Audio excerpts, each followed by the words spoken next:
जिले की हर खबर सबसे पहले आप तक पहुंचाने का वादा, बस यही है एक इरादा।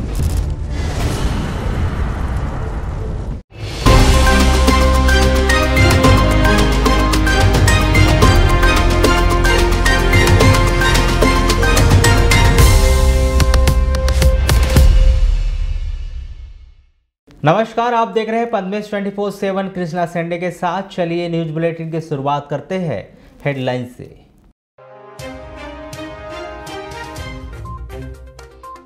स्वास्थ्य विभाग के लिपिक के घर पर लोकायुक्त का छापा, करोड़ों की संपत्ति होने की संभावना।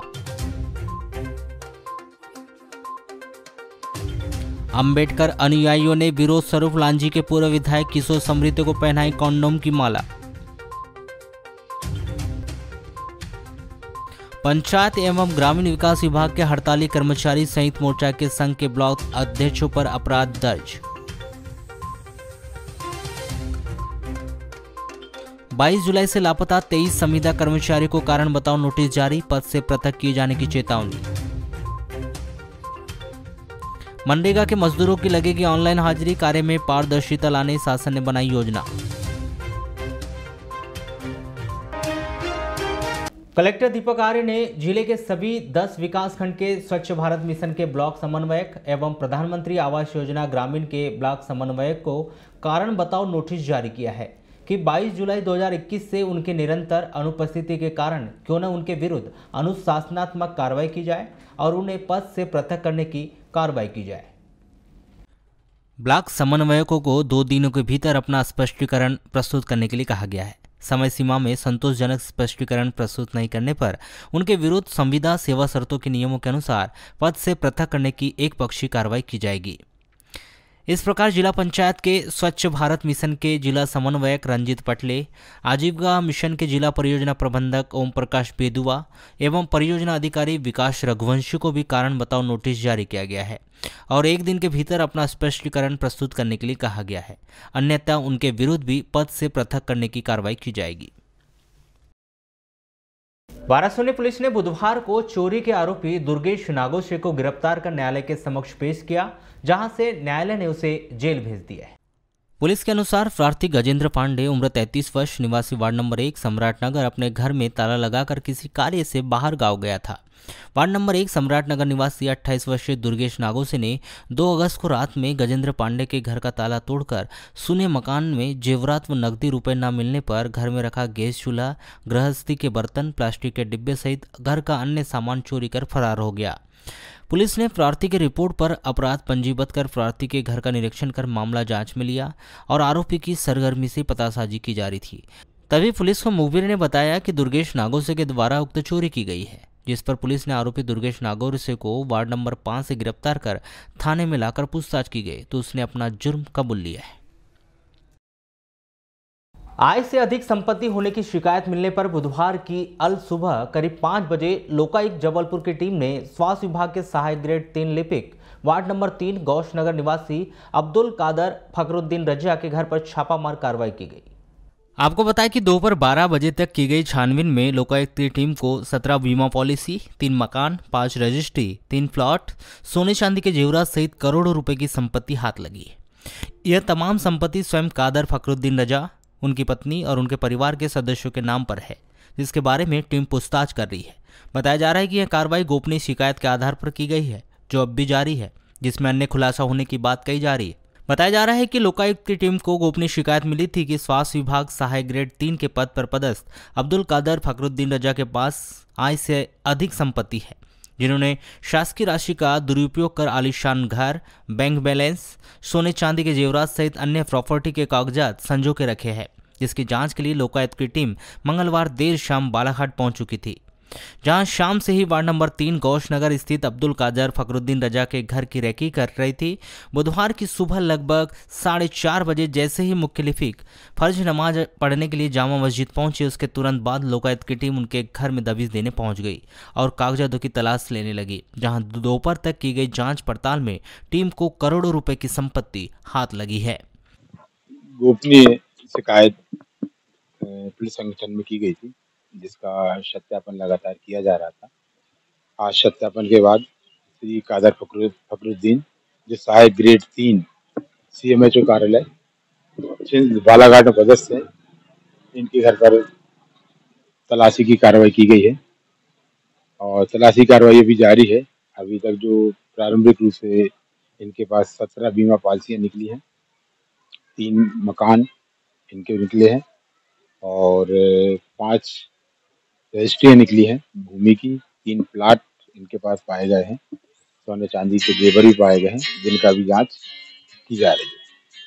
प्रॉपर्टी का भी तो पूरा अनुमान तो नहीं रहता, लगभग 1 के आसपास, 1 करोड़ के आसपास की प्रॉपर्टी मिलने की संभावना है। बैंक लाकर वगैरह भी अभी उसकी तलाशी पत्र बैंकों को भेजे जा रहे हैं। अगर ऐसी कोई स्थिति पाई जाएगी तो उनकी भी तलाशी लेकर कार्रवाई की जाएगी।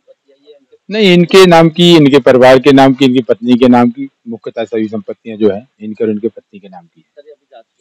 जांच जारी लगातार। नहीं, कोई शिकायत करता है ऐसे नहीं है, इसमें सत्यापन किया गया है। स्वास्थ्य विभाग में पदस्थ सहायक ग्रेड 3 लिपिक अब्दुल कादर फकरुद्दीन रजा ने बताया कि उनकी समस्त प्रॉपर्टी पुश्तैनी है। वहीं उन्होंने जो प्रॉपर्टी खरीदी थी वह 25 साल पहले खरीदी थी, जिसका मूल्य उस समय काफ़ी कम था। आज सोने चांदी के जेवरात, उसके घर में रखा सामान और प्रॉपर्टी का मूल्य करोड़ रुपए हो सकता है। उन्होंने बताया कि जांच टीम ने जो प्रॉपर्टी का मूल्यांकन किया है वह मूल्यांकन वर्तमान के हिसाब से किया गया है, जबकि उनकी यह प्रॉपर्टी काफ़ी पुरानी है और ज़्यादातर प्रॉपर्टी उन्होंने विभिन्न बैंकों से लोन लेकर बनाई है। इसके तमाम दस्तावेज उन्होंने जांच टीम के समक्ष प्रस्तुत कर दिए। हाँ, ये सही है। अभी आज लोकायुक्त के हमारे यहाँ छापा पड़ा था, लेकिन करोड़ों की संपत्ति उन्होंने आकलन किया है और ये मेरे पास जो भी चीज़ है, ये जो भी प्रॉपर्टी है, ये सब मेरा आज से 25 साल पुराना है। उसका बाज़ार मूल्य उस समय लगभग 1 से 1.5 लाख रुपए था। अगर इन लोग आज की तारीख में 1 करोड़ निकाल रहे हैं तो अब ये उनका बाज़ार मूल्य के हिसाब से निकाल रहे हैं। सोने चांदी का जो बताया 1 लाख रुपए का बताया है, जिसमें से 20 ग्राम सोना और कुछ चांदी है, वो मिला के 1 लाख का बताया, जबकि उस समय का मूल्य मुश्किल से उसका 20 से 25 हज़ार रुपये था। और प्रॉपर्टी जो मेरी बताई गई है, टोटल प्रॉपर्टी मेरी, जिसको मैंने समय समय पे कार्यालय से GPF ले करके उसके बाद ही ख़रीदा हूँ, वो प्रॉपर्टी सब मिला के 1.5 लाख रुपए की है, उस समय ख़रीदी। और उसके बाद मेरा जो कंस्ट्रक्शन जो भी करा गया है वो या तो सेंट्रल बैंक से लोन है और स्टेट बैंक से लोन लेकर ही मैंने किया है सब में। तो क्या मानते हैं इस कार्रवाई को? इस कार्रवाई को अब उनका कर्तव्य था, उनके पास शिकायत गई। अब जो भी मेरे चाहने वालों ने शिकायत करे तो शिकायत के आधार पे आए थे और उन्होंने सब देख के गए, और जो देख के गए उसमें ऐसा मेरे नज़र से तो ऐसा कोई चीज़ नहीं है। पूर्व विधायक किशोर समृते को अंबेडकर अनुयायियों ने विरोध स्वरूप कॉन्डोम की माला पहनाई। श्री समृते बुधवार की दोपहर में जिला मुख्यालय स्थित डॉक्टर बाबा साहेब अम्बेडकर की प्रतिमा के समक्ष संविधान को रखकर संविधान का पूजन करने पहुंचे थे। संविधान पूजन करने के पहले ही पूर्व विधायक किशोर समृते को कॉन्डोम की माला पहनाए जाने के घटनाक्रम देखकर सभी लोग अवाक रह गए।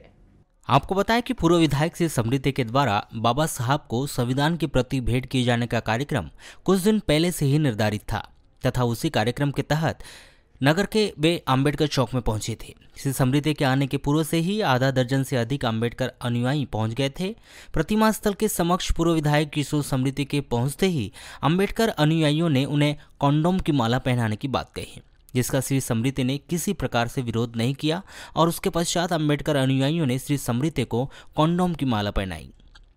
यह घटनाक्रम होने के बाद श्री समृते के द्वारा अपने निर्धारित कार्यक्रम के तहत डॉक्टर बाबा साहेब अम्बेडकर की प्रतिमा के समक्ष संविधान को रखकर पुष्प अर्पित कर संविधान का पूजन किया गया। इस पूरे घटनाक्रम के संबंध में जानकारी देते हुए अंबेडकर अनुयायी एवं अर्पित सेवा संस्था के प्रमुख वसंत वागदे ने पूर्व विधायक किशोर समृते पर आरोप लगाते हुए बताया कि वर्ष 2006 में बाबा साहेब अम्बेडकर की प्रतिमा को कॉन्डोम की माला पूर्व विधायक किशोर समृते के द्वारा पहनाया गया था। वहां उसी बाबा साहेब का सम्मान करने पहुंचे तो हम भी अंबेडकर अनुयायियों के द्वारा कंडोम की माला को उनके गले में डालकर उन्हें समर्पित किया है। जैसा कि 2006 में डॉक्टर BR अम्बेडकर जी को कंडोम की माला पूर्व विधायक किशोर समृति जी ने पहनाया था। आज वो उसी बाबा साहब का सम्मान करने के लिए यहाँ आए, तो हमने उनकी जो कंडम की माला थी वो उनके गले में डाल के उनको समर्पित किया और उनसे कहा कि doctor B are Ambedkar ji आपको सद्बुद्धि दे। अच्छा, आरोप सिद्ध चालू तो है ना केस? नहीं, रिया कहाँ हुए? बताओ ना, बोलना लेटर नहीं किया ही नहीं, मैं लेटर देता हूँ ना आपको। FIR दर्ज है बोले गांव में, और 2006 में उसने जब इसकी डाला था, वो हमेशा झूठ बोलेंगे तो हम क्या करेंगे? बोल देंगे ना करके। ऐसा थोड़ी होता है, लेटर दिखाओ यदि वो साबित हुआ है तो। या क्या संविधान की कॉपी रखने के बाद क्या डॉक्टर बाबा साहब अम्बेडकर के संविधान की कॉपी रख के अपमान करना चाहते हो? राष्ट्रपति को दो ना, तुम भूख हड़ताल पर बैठो आप और न्यायालय में जाओ, क्या यहाँ कॉपी देने से होगा क्या? ये कॉपी यानी अपमान है। Doctor B are Ambedkar ji, आपने जो कॉपी लिखी थी वो बिल्कुल फर्तूस है। ये उनका रखने का ये मतलब है। हम कहते हैं भाई यदि संविधान की है, न्यायालय जाओ, राष्ट्रपति के पास जाओ, सबके पास जाओ ना आप। पूर्व विधायक किशोर समृद्धि ने कहा कि भारत रत्न डॉक्टर बाबा साहब अम्बेडकर देश के बड़े महापुरुष है। उन्होंने जो संविधान बनाया है वह देश की रीढ़ है तथा इसी से देश चलता है। लेकिन देखने में आता है कि संविधान की शपथ तो ले लेते हैं, लेकिन उसके विपरीत काम किया जाता है। संविधान का पालन नहीं होता। बालाघाट में कानून का राज खत्म हो गया है। बाबा साहेब की प्रतिमा के सामने संविधान का पूजन कर प्रशासन को यह बताने का प्रयास है कि सभी लोग संविधान का सम्मान करें और इसका पालन कराएं। जहाँ तक कॉन्डोम की माला पहनाने की बात है तो यह कोई बहुत बड़ी चीज़ नहीं है, इससे मुझे कोई फर्क नहीं पड़ता। बाबा साहब की प्रतिमा को कॉन्डोम की माला पहनाने का जो आरोप लगा रहे हैं वह गलत है। देखिए, बाबा साहब ने जो कॉन्स्टिट्यूशन बनाए, भारत की संविधान इस देश की रीढ़ है। कोई भी देश जो चलता है संविधान चलता है। बाबा साहब भारत रत्न है, इस देश के महापुरुष हैं। लेकिन आपने देखा होगा कि जो भी लोग कॉन्स्टिट्यूशन की शपथ लेते हैं उसके विपरीत काम करते हैं, अपोजिट काम करते हैं। तो तमाम IAS IPS भी जो हैं कॉन्स्टिट्यूशन को फॉलो नहीं करते हैं। सिविल सर्विस कंडक्टर भी बनाया है स्टेट का, सेंट्रल का, उसको फॉलो नहीं करते हैं। और बालाघाट में तो कानून का राज खत्म हो गया, इसलिए हम बाबा साहब का सम्मान किया। बाबा साहब के सम्मान में उनके संविधान का आज हमने पूजन किया बाबा साहब के सामने रख के, और ये बताने पूरे प्रशासन को कि इस कॉन्स्टिट्यूशन का सम्मान करो और देश को इसी के इशारे पे चलाओ, इसी के कहने पे चलाओ। अपनी मर्जी से आप नहीं चला सकते। देखिए, उस मामले में मैं छूट चुका हूँ। उस पे मेरे देखो, बिल गेट्स का भी स्वागत जब वो आया था ना, अपना चंद्रबाबू नायडू जब भारत में आंध्र प्रदेश के मुख्यमंत्री थे, जब बिल गेट्स पहली बार आया था तो उसका कंडोम की माला से स्वागत किया था। जब उसने यहाँ पे देश में परिवार नियोजन और इसके लिए जो क्या बोलते हैं एड्स को रोकने के लिए जो पैसा दिया था, तो उसका उसमें कंडोम की माला स्वागत। कोई बड़ी चीज नहीं है, मुझे कोई नहीं। मैंने कभी, बाबा साहब बहुत बड़े महापुरुष हैं, मैंने कभी उनका अपमान नहीं किया। मेरे खिलाफ बीजेपी के लोगों ने जो साजिश किया था, मैं तो जेल में था इस मामले में। मैं तो दिसंबर से जेल में था, मेरी तो फरवरी में गिरफ्तारी हुई थी। सुनील जैन साहब थे जज, उनने मुझे इस केस में बरी किया। कोई एक एविडेंस नहीं मिला। जिस घर के सामने घटना, वो घर वाले नहीं जानते कि मैं कभी किया। मैं तो जेल में था। तो फर्जी इसका क्या करना मुझे? वो तो कोर्ट से मैं छूट चुका उस मामले को। आज उठाने से क्या फर्क पड़ता है मुझे? कोर्ट से बड़ी बाबा साहब का ही तो है ना, न्यायिक व्यवस्था, कार्यपालिका, न्यायपालिका, व्यवस्थापिका बाबा साहब का ही तो है। तो और बाबा साहब के सम्मान में मोहजरी में मैंने जो मोहजरी में अपमान हुआ था उसको लेके, भरवेली में जो अपमान हुआ था उसको लेके कितना मैंने सब कुछ किया।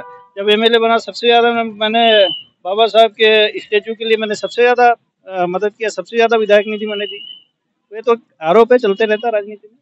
हम बाबा साहब का सम्मान करते हैं और हर महापुरुष का सम्मान करते हैं जो इस देश के लिए, जिन लोगों ने अपना एक ये आगे बढ़ा है।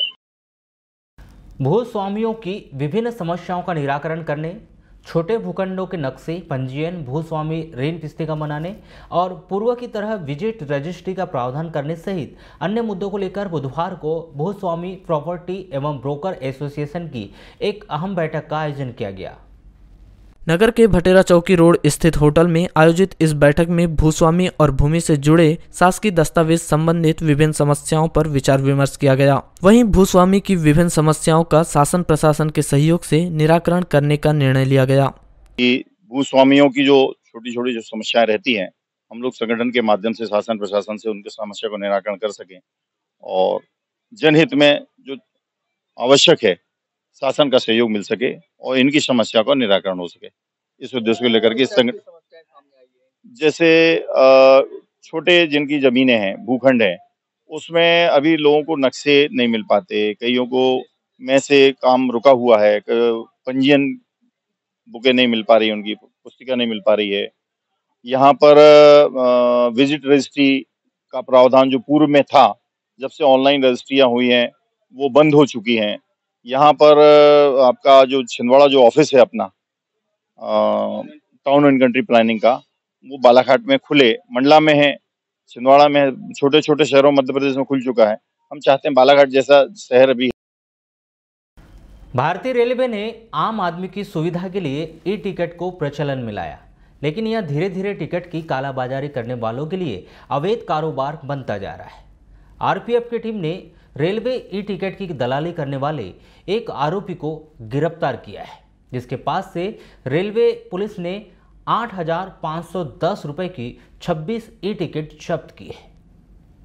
आरपीएफ टीम की गिरफ्त में आए आरोपी का नाम थाना रामपाली निवासी 44 वर्षीय विजय पिता यशवंत राउत बताया गया है, जिसे रेल अधिनियम की धारा 143 के तहत गिरफ्तार कर ई टिकट के अवैध कारोबार को लेकर पूछताछ शुरू कर दी गई है।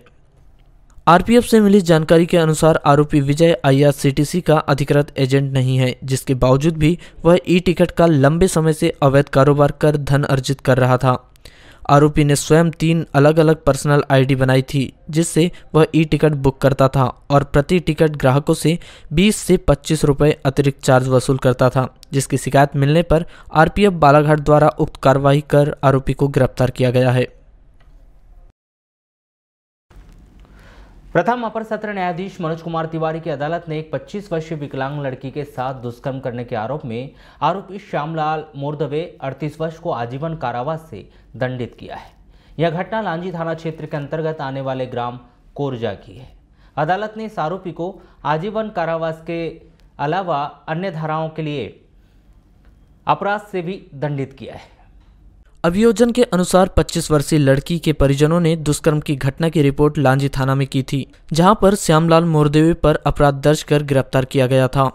विवेचना के उपरांत श्यामलाल मोरदेवी के विरुद्ध अभियोग पत्र न्यायालय में प्रस्तुत किया गया था। यह प्रकरण प्रथम अपर सत्र न्यायाधीश मनोज कुमार तिवारी की अदालत में चला, जहां अभियोजन पक्ष आरोपी श्यामलाल मोरदेवी के विरुद्ध आरोपित अपराध संदेह के परे सिद्ध करने में सफल रहा।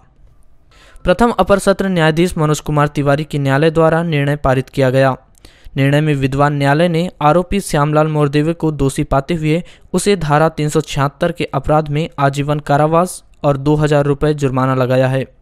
धारा 452 में 5 वर्ष का सश्रम कारावास और धारा 506 में 2 वर्ष की सश्रम कारावास की सजा दी गई है। इसमें आरोपी श्यामलाल मोरदेवी ग्राम करेजा थाना लांजी का निवासी था और उसके द्वारा एक जो प्रार्थी है जो विकलांग थी शारीरिक रूप से, उसके साथ दुष्कर्म किया गया था उसके घर में घुस के। आज प्रथम अपर सत्र न्यायाधीश श्री मनोज तिवारी के न्यायालय द्वारा उक्त प्रकरण में निर्णय पारित किया गया है और निर्णय में आरोपी श्यामलाल मोरदेवी को दोषी पाते हुए 376 के अपराध में आजीवन कारावास से दंडित किया गया है। साथ ही उसे 2,000 रुपये का जुर्माना भी लगाया गया है। इसके साथ 452 धारा में भी 5 वर्ष का सश्रम कारावास एवं 506 में 2 वर्ष का सश्रम कारावास की सजा दी गई है। वाराणसी जनपद पंचायत में शासकीय कार्य में व्यवधान उत्पन्न करने एवं कोविड-19 के आदेश का उल्लंघन करने के आरोप में वाराणसी पुलिस ने आंदोलन कर रहे अधिकारी, कर्मचारी, सचिव, जीआरएस व अन्य के खिलाफ अपराध कायम कर जांच में लिया है। जिला प्रशासन के निर्देश पर वाराणसी जनपद पंचायत सीईओ डी.के. करपे के द्वारा खंड पंचायत अधिकारी छगनलाल बिसेन को थाने में शिकायत करने के लिए निर्देशित किया गया था, जिस पर श्री बिसेन के द्वारा थाना प्रभारी कैलाश सोलंकी को लिखित शिकायत सौंपी गई। मुख्य कार्यपालन अधिकारी जनपद पंचायत वाराणसी की ओर से उन्हें प्रथम सूचना रिपोर्ट दर्ज कराने के लिए अधिकृत किया गया है, जिस पर एफआईआर दर्ज की जाए, जिस पर पुलिस ने विभिन्न धाराओं के तहत अपराध दर्ज कर जांच में लिया है। सीओ साहब ने मुझे आदेशित किए थे कि कोविड-19 का उल्लंघन हो रहा है। धरना जो हड़ताल जो कर रहे हैं कर्मचारी लोग, ग्रामीण विकास विभाग के कर्मचारी अधिकारियों की हड़ताल में जो है ये कोविड का पालन नहीं हो रहा है, तो उनके खिलाफ जो है FIR करने के लिए आदेश किया गया था। तो उसी के आवेदन को मैं यहाँ थाने में जमा करने के लिए आया था। FIR छगनलाल हुसैन खंड पंचायत अधिकारी जनपद पंचायत वारासिवनी के द्वारा आज एक लिखित आवेदन पत्र संयुक्त मोर्चा के अधिकारी कर्मचारी सचिव अब्लिक रोजगार सहायक व अन्य के विरुद्ध लिखित शिकायत पत्र लाकर प्रस्तुत किया गया। शिकायत पत्र पर से सचिव रोजगार सहायक व अन्य के विरुद्ध भादवी की धारा 188, 186, 269, 34 के तहत मामला पंजीबद्ध किया जा रहा है। सर किस कारण से इनके ऊपर? इस शिकायत पत्र के अनुसार ये 22/7/2021 से लगातार अनिश्चितकालीन हड़ताल जनपद पंचायत वारासिवनी के सामने बने कॉम्प्लेक्स के टीन शेड में धरना प्रदर्शन किए जाने के खिलाफ ये शिकायत पत्र जिस पर से मामला पंजीबद्ध किया जा रहा है।